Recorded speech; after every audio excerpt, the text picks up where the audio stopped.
देवगढ़ नाम का एक छोटा सा खूबसूरत पहाड़ी गांव था। वहां के लोग खुशहाल थे, लेकिन गांव के किनारे एक पुरानी और खंडहर हो चुकी माँ दुर्गा की मूर्ति थी। मूर्ति का एक हाथ टूटा हुआ था और चेहरा धूल से ढका था। गांव वालों ने नया भव्य मंदिर बना लिया था, इसलिए पुरानी मूर्ति को सब भूल चुके थे। उसी गांव में माधव नाम का एक लड़का रहता था। माधव जन्म से ही बोल नहीं सकता था। गांव के लोग उसे अभागा कहते थे, लेकिन माधव का मन बहुत साफ था। वह हर रोज उस पुरानी मूर्ति के पास जाता, अपने फटे हुए कपड़े से उसे साफ करता और अपने इशारों में माँ से बातें करता।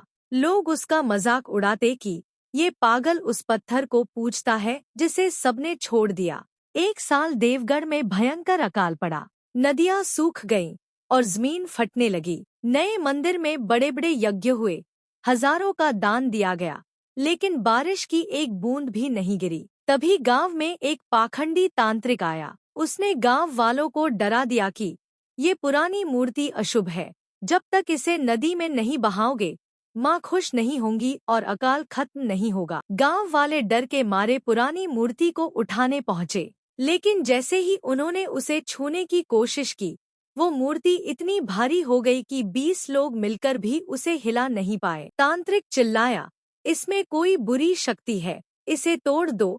माधव वहां दौड़ता हुआ आया। उसने सबके सामने हाथ फैलाए, रोया और उन्हें रोकने की कोशिश की, लेकिन लोगों ने उसे धक्का देकर किनारे कर दिया।